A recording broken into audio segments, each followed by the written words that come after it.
এত টাকা আমি এখন পাবো কোথায়? আপনারা আমাকে আর কয়েকটা দিন সময় দিন।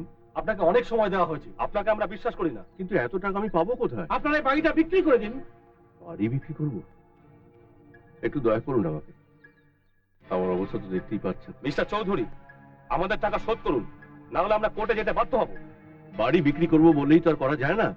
এক্ষুনি কে কিনবে আমার বাড়ি? আমি।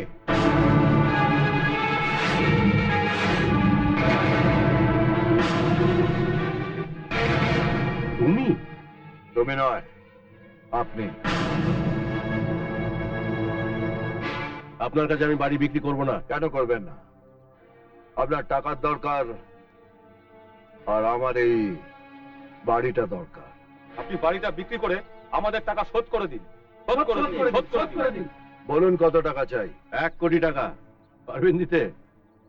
ব্যাস, আপনি অনেক কম বললেন, আমি আরো বেশি দেওয়ার জন্য প্রস্তুত ছিলাম। বলা, টাকাটা দিয়ে দে।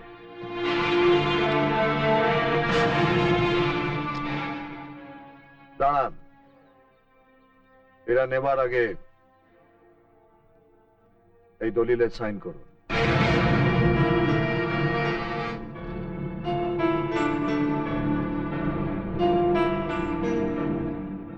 কি ভাবছেন আমি অনেক টাকা দিয়ে আপনার এই বাড়িটা কিনেছি, আর আপনি তো বিনা মূল্যে আমার স্নেহ, ভালোবাসার স্বপ্ন সব ছিনিয়ে নিয়েছিলেন। সই করুন।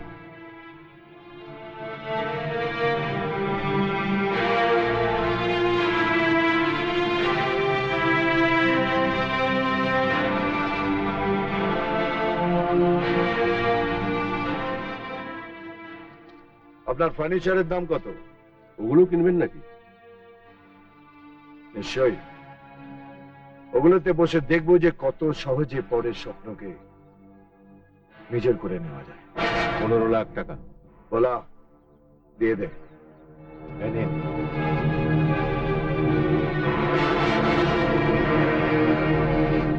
মিস্টার চৌধুরী, আপনার অফিস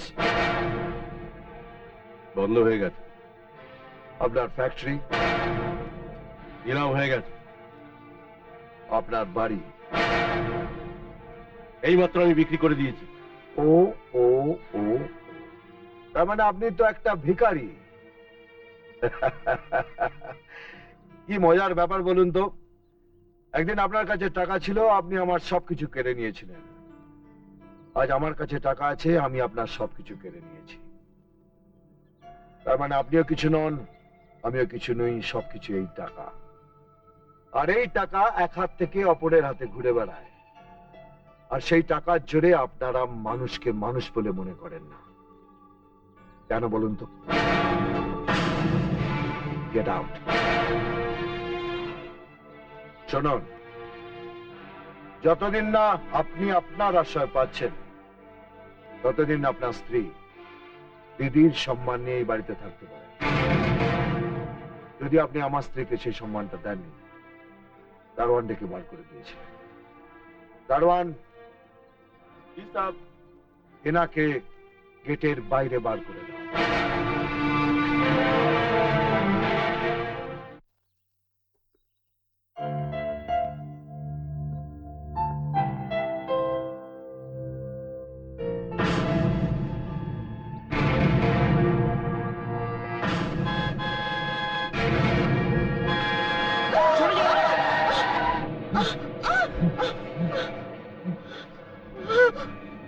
আমার লাগেনি তো? না, এই হারটা। এটা আমার হার। দিন। এই হারটা তোমাকে কে দিয়েছে? আমার মা। ছেলেবেলা আমার মা এই হারটা আমার গলায় পরিয়ে দিয়েছিলেন। তারপর তো আমি হারিয়ে গেলাম। সে লোকটা আমাকে মানুষ করেছিল, তিনি বলেছিলেন ভগবান যদি সত্যি থাকে তাহলে এই হারটাই নাকি একদিন আমার বাবা মার কাছে আমায় ফিরিয়ে দেবে। ভগবানও নেই, তাই আমি আমার বাবা মাকেও ফিরে পাইনি। ভগবান আছে শুভ, তাই আজ তুই তোর মাকে ফিরে পেয়েছিস। আমি তোর মা, তোর 5 বছরের জন্মদিনে এই হারটা আমি তোর গলায় পরিয়ে দিয়েছিলাম। মা, তুমি আমার মা? মা, কতদিন আমি তোমায় খুঁজে বেরিয়েছি মা, কত রাত আমি ঘুমোতে পারিনি মা। শুভ, আমার শুভ। মমতা, এ কি তুমি? তুমি তুমি বলছো কাকে? ও আমাদের ছেলে, আমাদের শুভ। দেখি দেখি, এই দেখো, এই দেখো সেই হারটা। তোমার মনে আছে? এই হারটা আমরা দুজনে মিলে পছন্দ করে কিনেছিলাম। তুই তুই আমার শুভ, আমার ছেলে?